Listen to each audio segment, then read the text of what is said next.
नमस्कारम। नमस्कारम। अरे आज क्या है, आज फिर एक बार आज है नवरात्रों की बहार। अरे और कुछ तो कह रहा है आपका श्रृंगार। अरे हम बैठे हैं दिलहार। और क्या है आपकी मुस्कुराहट का राज? क्योंकि आज है दो त्योहार एक साथ। दो त्योहार। हाँ। यानी कि वैसे तो आप ईद का चांद हो गए, लेकिन जब ईद आई तो आप खुद ही यहाँ पे बिल्कुल। जाहिर हो गए। बिल्कुल।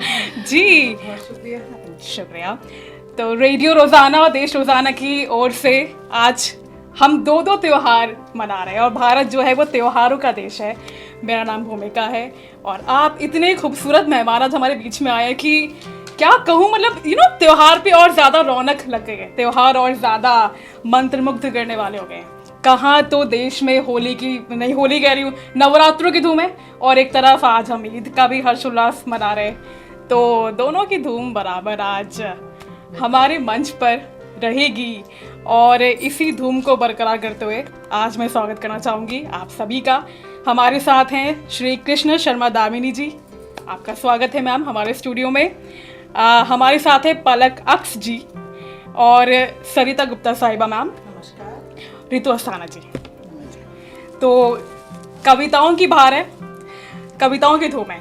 मैम क्या कहना है आपका कि क्या होता है कि शब्द होते हैं, शब्दों से मिलके बनती है भाव, और जब भाव जुड़ जाते हैं, भाव से आती है कल्पना, और कल्पना उतर जाती है कविताओं में, और कविता गुथ कर आती है किसमें, फिर से भाव में।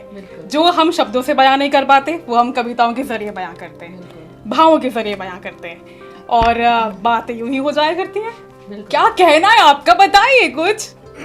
क्या कहें, आप बिल्कुल सही कह रही हैं। बिल्कुल सही कह रही हूँ ना? सही पकड़ा है कि हम भावों के ही गुलाम हैं। भावों के गुलाम है, और भावों के गुलाम होते हुए मतलब आपके स्वागत के लिए कुछ पंक्तियां मैंने लिखी हैं। स्वागत कीजिए मेरा, दाद दीजिए मुझे। जी जी, कि कवि की कलम से निकलती है कविता की महक। क्या बात, कवि की कवि की कलम से निकलती है कविता की महक। हर लफ्ज में समा है जो अदायगी है, हर शेर में है फूल की महक। हर लफ्ज में अदायगी है, हर शेर में है फूल की महक। स्वागत है आपका, कि स्वागत है आपका इस अनमोल काव्य गोष्ठी में। खोजते हैं हम सभी में वो खूबसूरत अल्फाज के राज, जो कि आज हम बताएंगे। खूबसूरत अल्फाजों के राज हम आप में खोजते हैं, और आप हम में खोजिए। और ये तो मतलब मेरी कुछ शब्द थे, अब आपके शब्द आपकी जबानी। जी कहें तो एक मतलब एक कुछ कविता अर्ज कर दूं, कहें तो आपकी मर्जी, आपको अच्छा लगा होगा। बहुत स्वागत है मेरा। नवरात्रि में कुछ कहना चाहूंगी। माँ के लिए लिखा था कि माँ की जय हो। माँ के लिए लिखा कि बिन मांगे ही जहाँ पूरी हर चाहत होती है, कि बिन मांगे ही जहाँ पूरी हर चाहत होती है, पूरे जहां में माँ ही तो वो ऐसी नेमत होती है। बहुत बढ़िया, बहुत सुंदर। गुणों का भंडार होती है, कि गुणों का भंडार होती है, ममत्व का सागर होती है। माँ ही तो जीवन, बच्चे के जीवन का आधार होती है। बहुत बढ़िया। सब कुछ मिल सकता है इस जहां में, सब कुछ मिल सकता है इस जहां में, लेकिन दोबारा कभी माँ नहीं मिल सकती। निस्वार्थ भाव से प्रेम करने वाली वो ममताई मूरत फिर हमें कभी नहीं मिल सकती। फिर जी, तो अब मैं चाहूंगी कि आपसे शुरुआत की जाए मैम, और आप इस त्योहार में और अधिक चार चांद लगा दीजिए, ईद की बहार और साथ में नवरात्रों की बहार। आपका स्वागत है, तालियों से स्वागत है।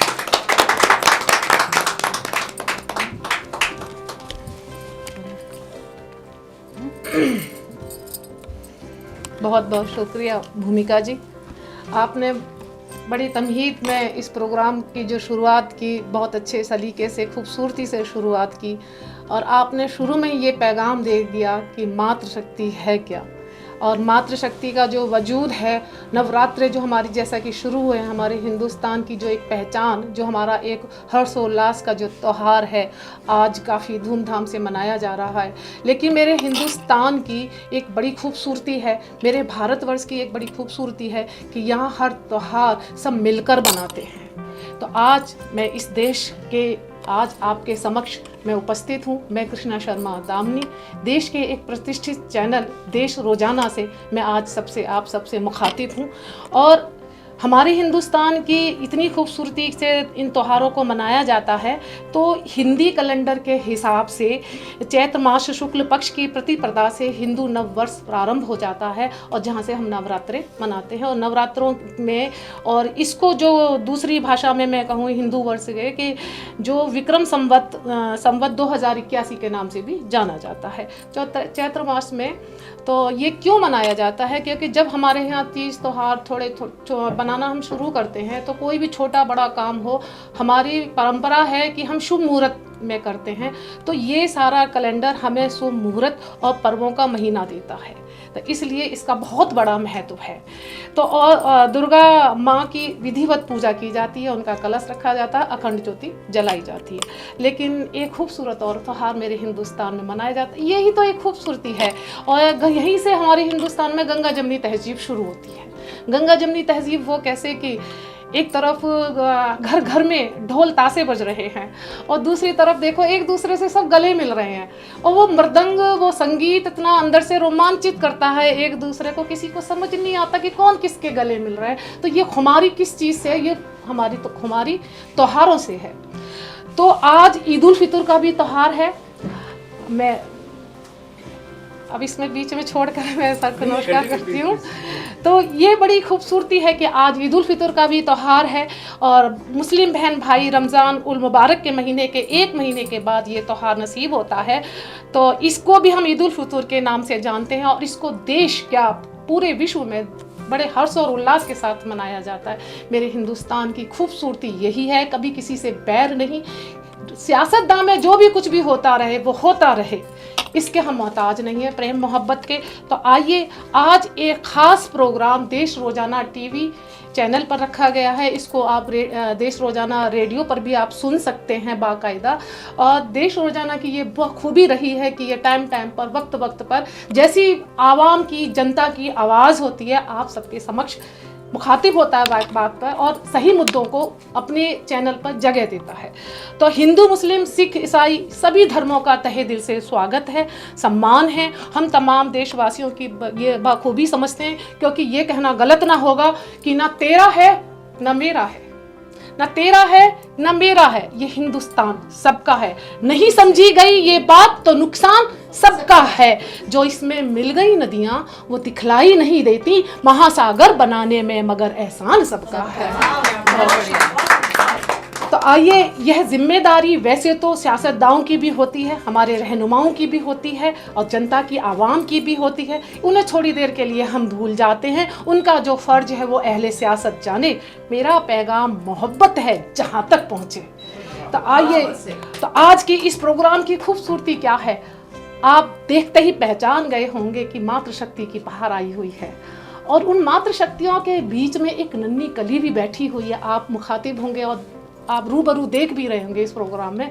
उस नन्ही की कली की ये खूबी है कि उसने बहुत छोटी उम्र में अपना काव्य पाठ शुरू किया, और देश के कोने कोने में उसको बुलाया जाता है। इतनी कम उम्र में अगर कोई काव्य पाठ कर रहा है, तो ये मेरी पहचान है कि वो साहित्य अभी हमारा जिंदा है। साहित्य जिंदा है तो तहजीब जिंदा है, हमारे आदर्श जिंदा हैं, और ये आने वाली कौम, ये यूथ हमारी, जिसको हम कहते हैं हमारी जो जनरेशन है, ये भटकाव में नहीं है। तो इसका मतलब जोरदार तालियां बजाइए इस नन्ही कली पलक अक्स साहिबा के लिए। तो मैं काव्य पाठ के लिए आमंत्रित करना चाहूंगी इन पंक्तियों के साथ। तू फूल नहीं पाषाण बन, हर हाल में चट्टान बन, क्यों हर बार विस्तूपिए, क्यों तिरस्कार को जिए, और नव चेतना मन में जगा, अपने नाम का सूरज होगा। तू अबला नहीं निर्भया बन, हर हाल में तू दुर्गा बन, हर हाल में तू दुर्गा बन। इन पंक्तियों के साथ में मैं पलक अक्स साहिबा को आमंत्रित करती हूँ। आपके काव्य पाठ से आप देखिएगा कि आपको किस तरीके से कविता रोमांचित करती है। देश रोजाना टीवी चैनल से मैं बहुत शुक्रिया करती हूँ, तहे दिल से उनका शुक्र अदा करती हूँ कि उन्होंने इस नन्ही कलम को अपने चैनल पर बोलने का, काव्य पाठ करने का मौका दिया। जोरदार तालियों के साथ पलक साहिबा का, पलक अक्स बिटिया का स्वागत है।